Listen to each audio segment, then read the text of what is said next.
Good evening, and welcome to another Defenders Fitness Alliance Facebook Live.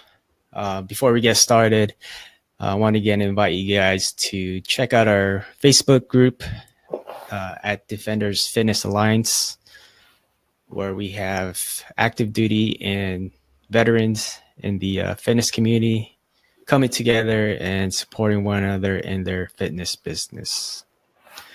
So with that being said, we have a very special guest today. My guest is Navy veteran and nutrition and strength coach, Bobby Powers. Hey, thanks. Thanks for coming on, Bobby. Of course. Tell us a little bit about yourself and your service and what you're up to nowadays. All right. Well, like we were just talking about a little while ago, I grew up in North Carolina. I joined the Navy. I initially wanted to join when I was 17. They had a contract. I was supposed to go to BUDS. I went to MEPS and they said, you have a heart murmur and you can't go to BUDS. So like a 17-year-old, I threw a fit and I was like, well, I don't want to do this anymore. Finally, I got my head right when I was 20. I enlisted. Let's see. So from there, Corps School, back when it was still in Great Lakes. And so that was in 2008. Then Field Med, I got stationed with 2nd CEB at Camp Lejeune. I did 2 deployments with them there. I got into like a lot of sports while I was there. So between aesthetic development, powerlifting, CrossFit, ran an ultra marathon. I just bounced around. I didn't really know what I wanted to do. When I got out, again, I had no idea what I wanted to do with my life anymore. Like, I feel like a lot of people get out like that, unfortunately. I just knew I had to go to school. Moved to Kentucky to go to UK, initially to go to med school. And I started working as a personal trainer, realized I didn't know anything about nutrition, and to change my thing up, started going for dietetics. And I mean, that's just what I do now. School full time, I work, and then I have just a few clients online that I work with. I want to do more, but unfortunately, I just don't have the time right now to take on a lot more. Plate's kind of full, unfortunately. So how long have you been going to school, and are you going for your master's or bachelor's? No, this will finish up my bachelor's. Okay. So let's see. So I think I started the spring of 2015. It was my first semester. Okay. And then, let's go back to your service. So I'm of course, a fellow corpsman here. Of course. So awesome to have another Devil Doc. So you went to Field Med after Corps School. Yeah. For those of you guys who don't know, Corpsman School is, where did you go? Was it still at Great Lakes, you said? Yeah, it was at Great Lakes. Okay. So we have Corpsman School for some Army guys out there. It's like a medic, but better. So we do a lot of, we do a lot of the jobs, right? We are like what do you call it? Jack of all trade. Oh yeah. MOS or NEC. So you went to Field Med in Pendleton. No, over at Camp Johnson. Oh, in Johnson. Okay. Yeah. All East But Coast. then you got stationed in the West Camp Coast. Lejeune. No, East Coast. Oh, East Coast. Yeah. Okay. I got it all mixed up here. How was that for you going through school there and being? I mean, it was easy, if we're being honest. Like, Field Med wasn't hard. Field Med was like, you just do what you're told, and it's so like, that's the biggest part of everything, I think. Is you just like follow the guidelines that are laid out for you, and you're going to be successful. Let's see. I think like the worst part about Field Med was anything that had to do with running, because I hated it then, like, so much. That and where I don't have like a big powerful voice, so whenever I would have to do cadence, no one could hear me. It was terrible. So you how many deployments did you do, and how many enlistments did you do? So I did 2 deployments. So I got there to CB May of 2009, and I got thrown in with Mobility Assault Company from there. I deployed that October. I was there, so 2009, 2010. I was there for Marj during my first one. I get back. My chief at the time said that Chief Bobick, great guy. He said that deployment was it was a rough one. I want you to go H&S on your next one. And I was like, I don't want to do that. Like that's I had fun on my first one. I don't want to go. I can't go H&S. So the next one comes around. He's not there. We had to cut numbers, and they were like, do you want to go? And I was like, no. So they let me out of that one. I extended because another one was coming up, and luckily I got senior line for the company I went with on the first one. And luckily, unlike a lot of places where senior lines don't really do a lot, we didn't really have the numbers. So you were senior line and a platoon corpsman, which it was exactly what I wanted.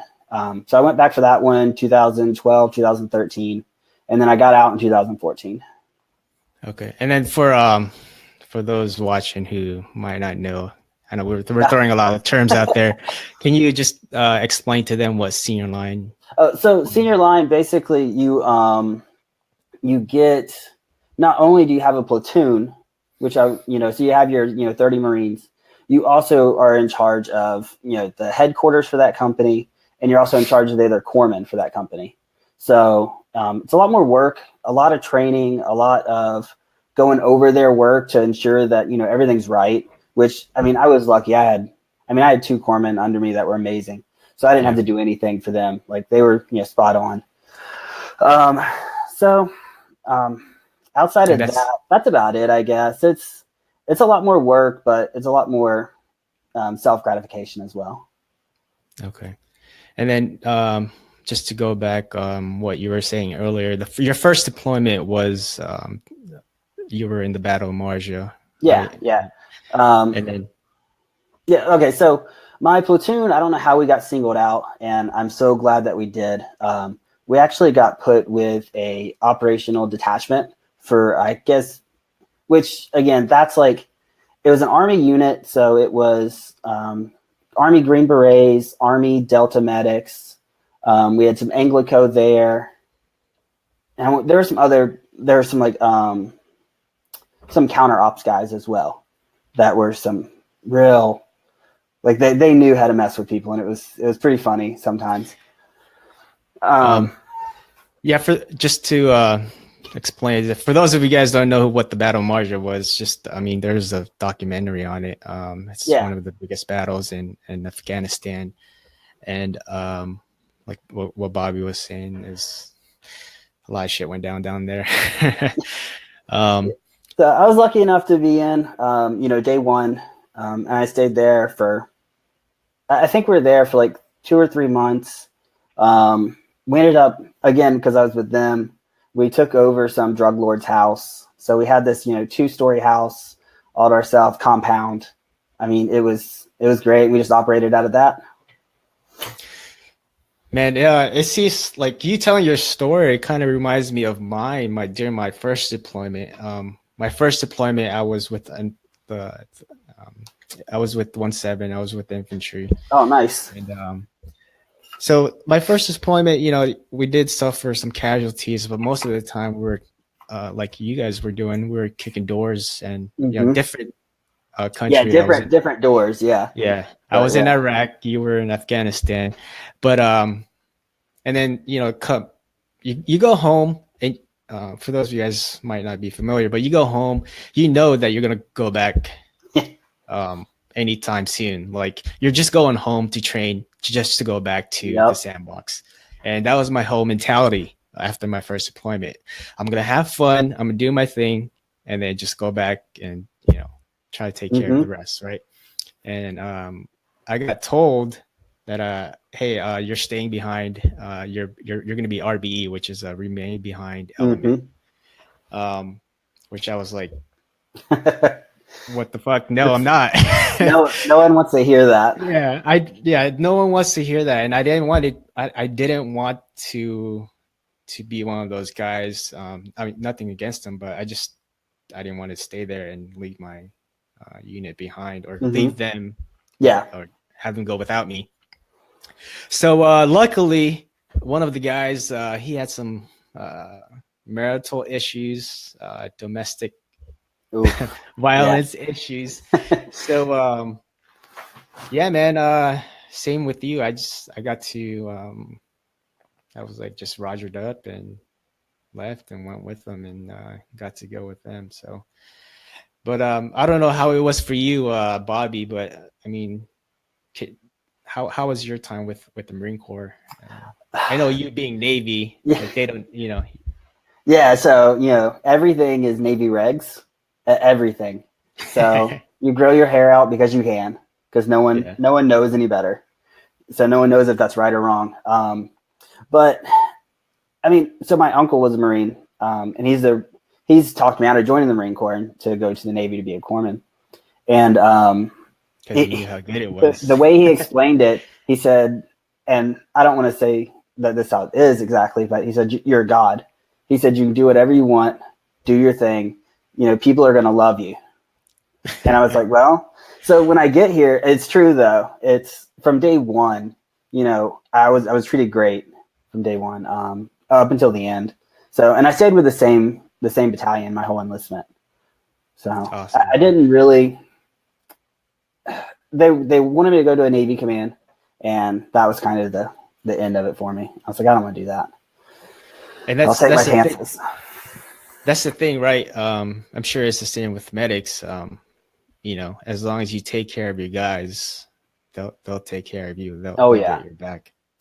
So we got Eli watching here. Eli, I'm just gonna post this up. Eli, Man Love Thursdays. I mean, just like keep your boots on and stuff. It's all good. It's deployment, right? Anything happens, anything goes. Thanks, Eli, for the comment. All right, so just moving on. Next question here. So, so you joined the Navy. You did deployment with the Marine Corps as a corpsman. What would you say was your biggest takeaway from your time in service? The biggest takeaway is that there's really nothing that you can't do. Like you're capable of so much more than like what you think you are. I mean, there were times where like things just sucked.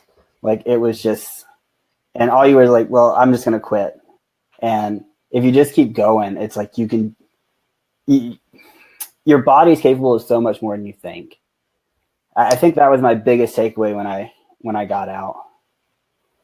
And it's something, I don't know how it was for you, but whereas before, you didn't think you could push yourself to that's a big extreme, that height, right?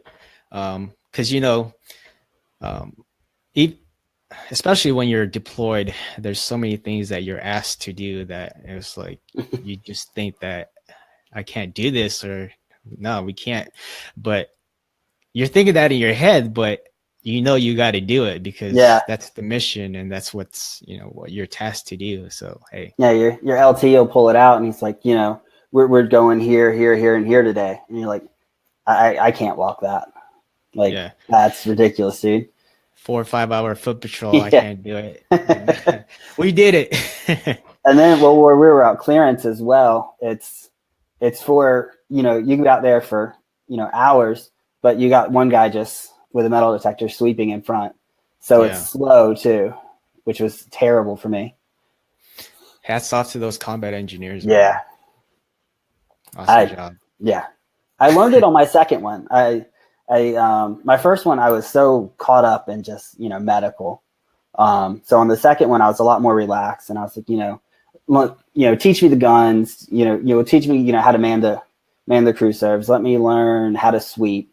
My theory was that if someone got blown up, I could just grab a metal detector and go myself. I wouldn't have to wait for someone to come get me and take me to it. So that was big for me on my second one, I think, was learning how to do everything. Like I said, jack of all trades, man. Mm-hmm. You got to know every job because you're also expected to be one of the guys, one of the Marines, and you know, Yeah, you got to pull along the with trigger. carrying your You got to med pull the bag. Yeah. trigger when thing comes. Yep. So my next question here is, what's your biggest advice or to those that are still serving right now? Decide if you want to stay in and act accordingly. You have a lot of people who they don't know, and then they just act like big piles of turd, unfortunately. And then when it comes to reenlistment time, no one wants them. So if you want to stay in, make it a lifestyle. If you want to get out though, like there's so many opportunities out here. Like it's not just it's not what you see on TV where the VA is going to kill you and everyone's going to spit on you or something. It's not that I don't go anywhere, expecting to be thanked for my service by any means because it's a voluntary service. But I mean, people love you out here because they know you're going to work hard, and you're given opportunities. Like, so for this coming up internship that I'm going to apply for dietetics, it's with the VA hospital. So if everything goes right and I keep this 4.0 that I think I will, I mean, I should have a great chance at this internship just because of my service. Oh, great on you, brother. And I mean, that's an excellent point too. And I see it now with me still being in. Mm-hmm. A lot of the guys, especially the younger guys, they have that mentality of like, F this, F that. I'm not doing Yeah, this. But I mean, you never know when that time comes. Like they all say that, I'm getting out, and then but it's a like I 90% of the time they end up staying in because unfortunately they have to because they weren't prepared yeah. for, that next the next step in their journey in their That life, I right? mean that happened to me on my second deployment where I was literally like whenever we would get a chance to go back to Leatherneck, I would be like talking to people back home like where am I going to live when I get out? Like what am I going to do? Like Yeah. I didn't have a plan. Luckily things worked out. So Awesome, man. So let's talk about your transition out of the mhm. Navy. How was that experience, and what led you to what you're doing now?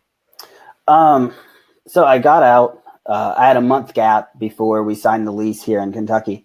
So I went back. I went home. Like I said, I was like 30 minutes away. And I was talking to my mom, and she was like, "What are you going to do now?" And I was like, "I don't know." She goes, "Well, what do you like?" And I was like, "Well, I like to work out. That's about it." Um, and she said, "Well, maybe that's something." So, I mean, I got my personal trainer certification, which turns out to not be as important as people may think. I think that people should do it. Find a reputable company to do it with, but I don't think anyone's ever asked me to see it, which is kind of Yeah. weird. Um, but yeah, so when I got out, I moved here. I started working at a gym. I'd say I'd been here almost a year because I was really focused on school when I first moved here. I didn't want to do bad, and I just went from there. I realized how much fun it was, like to train people. So, like I had trained Marines while I was in. Mhm. I took one guy. He was 6'6", 180 pounds, maybe 185 on our first deployment. And I took him up to 220 pretty quickly, which isn't easy at his height. It was very, very difficult. And on, the food that we had there. But, that's just, I got out and it was just, I didn't know what I wanted to do. I knew I wanted to be in a gym. So personal training fit in. I didn't have the time for it. Like my grades were slipping a little bit because of it. Like organic chemistry it took so much time that I wasn't able to take on more clients. And so transitioning to online like made sense because I wouldn't have to spend an hour with someone. I could just reply to an email. Mhm. So it made a lot of sense for me, and it's been working out very well so far. Awesome, brother. Well, I mean, I guess your work speaks for itself, right? You were talking about earlier, some of your clients or people that might be interested in your programs, they weren't even asking for your certification or weren't even worried about it. I mean, it's I guess the message there to the people listening right now is, as long as you guys are providing the value and basically their need, their pain points.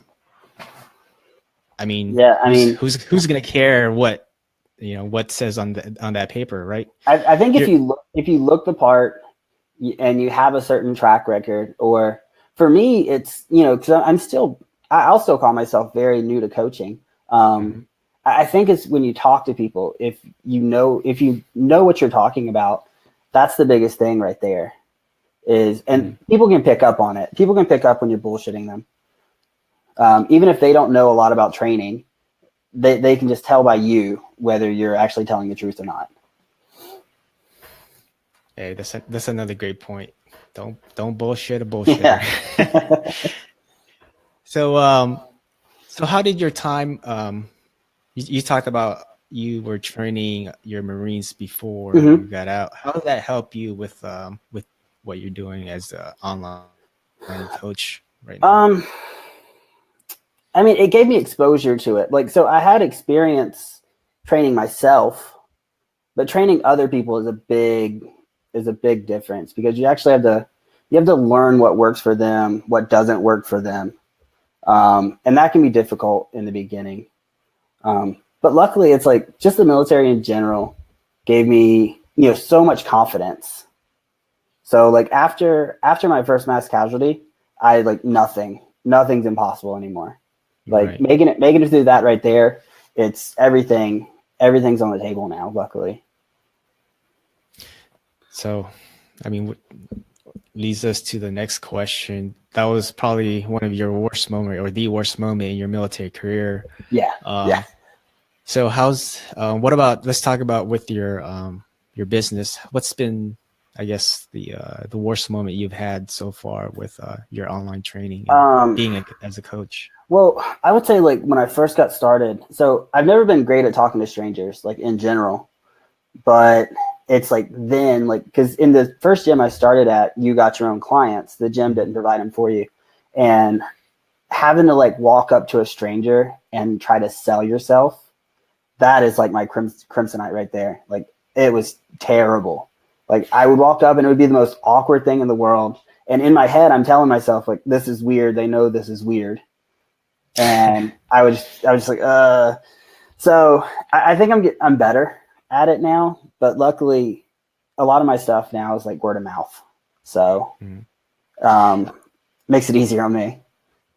It just takes practice, man. You just gotta keep on doing it and keep on doing it. And no matter how goofy or funny you sound, just push through. Yep. All right, brother. Next question. So maybe we have some listeners or viewers here that might want to do, do what you're doing as a nutrition and strength coach. Maybe doing that online. What's one advice that you can give them? Read a lot. Things are like always changing. So, and it's important just to stay on top of like what actually works. I guess another thing would be to like find a mentor. Yeah. I've been lucky enough to work with some great coaches that are within the area, and I would say I've learned more from them than I have in school. Mentors. For those of you guys listening, man, that's one of the keys. Find somebody that is where you want to. I guess I think I mentioned this last week, but find somebody that is where you want to be. And just ask questions and reach out to them. You never know what they can offer you. So yeah, I've been lucky enough to make friends with some really good coaches that have people on some pretty big stages. So that's invaluable for me. And reach out to the group, man. There's a lot of people and everybody's in the fitness community. So just go in there and post and comment and reach out to somebody that can help you out with that. Awesome, brother. All right. So next question: what's an internet resource that our listeners and viewers can use to assist them with their business? With their business. Well, with let's say your what you're doing. Okay, so I would say there's gonna be a few. So they cost a little bit of money, but it's worth it. So John Meadows has a site, and it gives, he does like his weekly Q&As. He does, he writes a lot of articles, puts out a lot of content that's really good. Amazing coach, probably I would say one of the best coaches that there are. Outside of that, he goes by hypertrophy coach Joe Bennett. And then Matt Jansen's also another really good resource. These are all bodybuilding coaches, by the way. So the first one is John Meadows, goes by the Mountain Dog. Awesome. So hey guys, if you guys heard that, just make sure you guys check out those internet resource. And if you guys are watching this later on, just make sure you guys put hashtag replay and yeah, man, just comment, like, and share. So Bobby, love the name, by the way, Bobby Powers. Yeah, it works. It's like a superhero, man. Like Powers. That's what I'm going for, actually. So yeah. Awesome. All right, brother. So we're coming up on the last portion of our interview here. This is called the 5 Fitness Facts of Bobby Powers. Are you ready? Yeah, let's go for it. All right, brother. So first question is, what's your favorite workout? Workout or exercise? Exercise, workout. Exercise, incline barbell or dumbbell, whichever. I think if you want to add mass to your upper chest, like that's it. The inclines, yeah. Yep, and that's where I lack, so it's big for me right now. What's your least favorite? Anything with a machine. They have their uses, but where I have, I'm only 5'6", so I have like a very small range of motion. It just doesn't work with my motor patterns. No machines. Yeah. If you're a true bodybuilder, you don't really use machines. Right? Well, they have their place, but I do use them, but it's not my favorite part of the workout by any means. Okay. Next question. If you had to choose one person to train with, who would it be and why? Even though I'm not powerlifting right now, I would have to choose Ed Cohen. One, he's the greatest powerlifter of all time, without question. And two, he may secretly be like my dad somehow. So we've talked about that, and he does agree that we have a lot of similarities. So he's not really my dad. I know my dad. I wish. Love that guy. All right, brother. Next question. Recommend a book for our viewers and listeners to read. Let's see. For training, it's by Dr. Scott Stevenson, Fortitude Training. Even if you don't follow the program, he has stuff in there that's beyond what I feel like anyone else knows. But nutrition, I'm actually reading these books by Dr. Jason Fung right now. It's called The Obesity Code and the Diabetes Code. And he's a nephrologist up in Toronto. And it's all about how you can use intermittent fasting to cure type 2 diabetes and obesity. So really good stuff. Just out of curiosity, have you tried that intermittent fasting? I do. Well, I don't now because I'm trying to put on a little more muscle right now. But absolutely, 16 hours you don't eat, 8 hours you do. And you could take that up to 22 hours you don't eat and 2 you do if you want to. I've done it. It's not bad. You don't get as many calories, and that's where a lot of it comes in. But a lot of the benefits come from the fast itself. My problem is I can eat whatever and just not, yeah, I am and not gain weight at all. my wife is like that, actually. She's very blessed in that situation.